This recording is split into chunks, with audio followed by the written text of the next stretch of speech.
Você se considera uma pessoa humilde ou uma pessoa orgulhosa? Você conhece os perigos do orgulho? Você sabe o que a Bíblia fala sobre humildade? Fique comigo nos próximos minutos, eu quero falar um pouquinho a respeito desse assunto.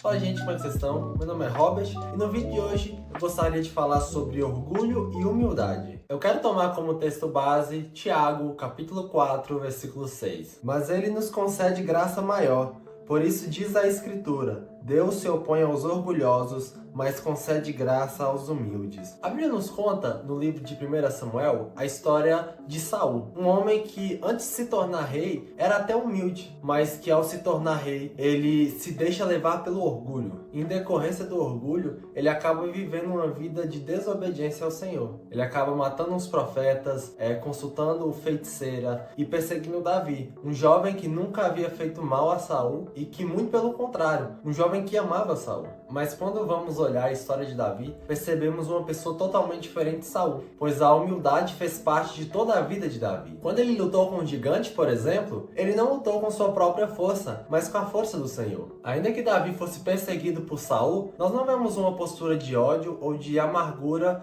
contra Saul. Na verdade, quando Saul morre, nós vemos Davi lamentando a morte de Saul. Outro episódio marcante na vida de Davi é quando ele acaba cometendo aquele pecado com Batseba, pois Deus envia o profeta Natan para vir confrontar Davi. E o profeta vem e confronta Davi de maneira direta, mostrando a ele o seu pecado. E nessa parte da história não vemos uma postura de arrogância ou de orgulho por parte de Davi. Pois querendo ou não, Davi foi muito humilhado naquela situação. E ele poderia, na posição de rei, matar o profeta Natan. Mas ele escolheu ficar com a humildade. O orgulho faz parte daqueles que ficaram conhecidos como 7 pecados capitais. Sendo o orgulho o pior dos 7 pecados. Pois todos os pecados partem da premissa de que a minha vontade é mais digna de ser atendida do que a vontade de Deus. O que é um exemplo claro de orgulho. E o orgulho tem sido a principal tática que Satanás usou e tem usado para induzir as pessoas ao pecado. Na verdade, o pecado de Adão e Eva, que ficou conhecido como o pecado original, é em sua essência um pecado de orgulho. Deus havia criado Adão e Eva de maneira perfeita. E se não bastasse isso,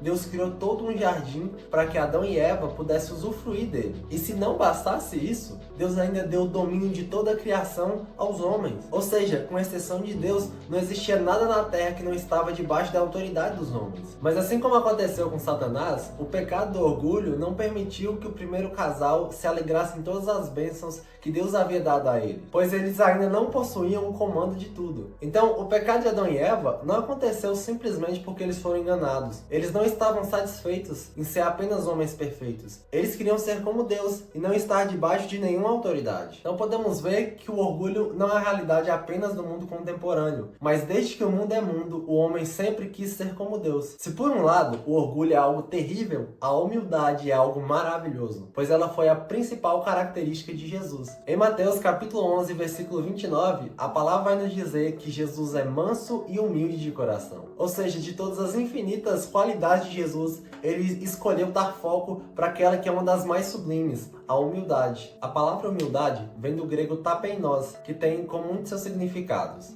a capacidade de reconhecer suas limitações, valorizar os outros e agir com humildade. Muitas vezes na nossa cabeça, a palavra humildade vem atrelado à imagem de uma pessoa pobre, humilde, que não fala de si. Mas esse não é o real significado da palavra humildade. Até porque Jesus é o nosso maior exemplo de humildade e ele falou de si. Ele falou que era a luz do mundo, que era o pão que desceu do céu, que era o bom pastor. Então, na verdade, a palavra humildade significa pensar no outro. Ou seja, enquanto o orgulhoso pensa mais em si, o humilde pensa no próximo. E isso condiz totalmente com o comportamento de Jesus, que não veio para ser servido, mas para servir. Então, o estereótipo da pessoa humilde, que é aquela iletrada e pobre, e o estereótipo do orgulhoso, que é aquele que é rico e é sábio, é uma grande inverdade. Existem várias pessoas que são leigas e pobres que são extremamente orgulhosas. Pessoas que discutem com arrogância sobre diversos assuntos, tendo pouco ou nenhum conhecimento sobre o assunto. Do contrário, temos muitas pessoas ricas e dotadas de grande intelecto são bem humildes. Ou seja, na prática, uma pessoa humilde não é aquela pessoa que fica se menosprezando, porque isso nem bíblico é. Em Daniel, capítulo 11, versículo 32, a palavra vai dizer que o povo que conhece o seu Deus se esforçará e fará proezas. Ou seja, a humildade não necessariamente está ligada em viver uma vida simples, mas em viver pensando no outro. Portanto, devemos ser humildes, pois a humildade não agrada apenas aos homens, mas principalmente a Deus. Muitas vezes, um ministro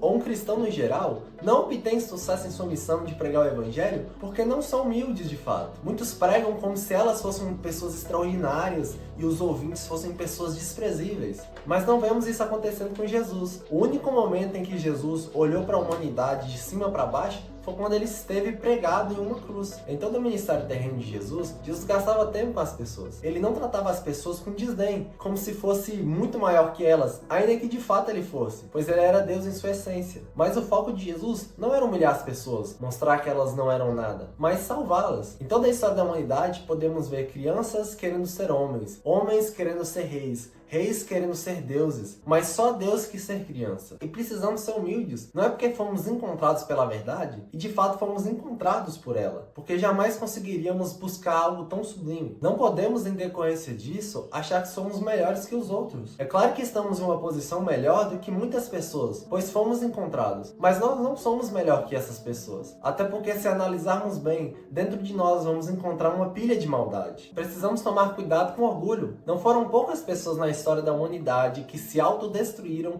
por conta de seu orgulho. Um exemplo muito claro disso foi o imperador Napoleão Bonaparte, que nunca ficava satisfeito com as suas conquistas, com as suas terras, mas que sempre queria mais e mais, queria ser famoso e temido. Reis como Nabucodonosor, como Saul, como o faraó da época de Moisés, foram marcados pela sua postura de orgulho e foram destruídos por ela. E após mostrar os perigos do orgulho, eu não quero com isso desanimá-los. Além de Jesus ser o nosso modelo de humildade, ele nos dá graça para nos tornarmos parecidos com ele. Ainda que você seja uma pessoa extremamente orgulhosa, em Isaías, no capítulo 1, versículo 18, a palavra nos diz que, ainda que os nossos pecados sejam extremamente vermelhos, eles se tornarão alvos como a neve. Ou seja, ainda que você seja uma pessoa extremamente orgulhosa, é confessando o seu pecado e olhando para Jesus que você vai ser transformado de glória em glória. A Bíblia não existe apenas para diagnosticar o nosso problema, mas ela é a fonte da nossa cura. Portanto, se você é uma pessoa orgulhosa e sabe que precisa ser mais humilde, conte isso a Deus em oração. Deus não veio nos destruir, mas nos salvar de nossos pecados. A fórmula da salvação é a mesma desde que o mundo é mundo. É confessar os seus pecados e olhar para o Altíssimo. Jesus é a nossa propiciação e a obra dele foi completa naquela cruz. Por isso, busque a humildade, mas não só isso, busque a Jesus. Muitas vezes podemos ficar desanimados diante da imensidão de nossos pecados, mas a Bíblia ela não existe apenas para nos mostrar o nosso problema, mas para nos dar a cura. O Evangelho não é a péssima notícia, mas a boa notícia. O sacrifício de Jesus foi tão grandioso que, além de nos salvar, ele nos aperfeiçoa, ele nos torna brancos como a neve. Por isso, busque a presença de Deus, pois é na presença dele que aprendemos a viver uma vida que não só agrade aos homens, mas que também agrada a Deus.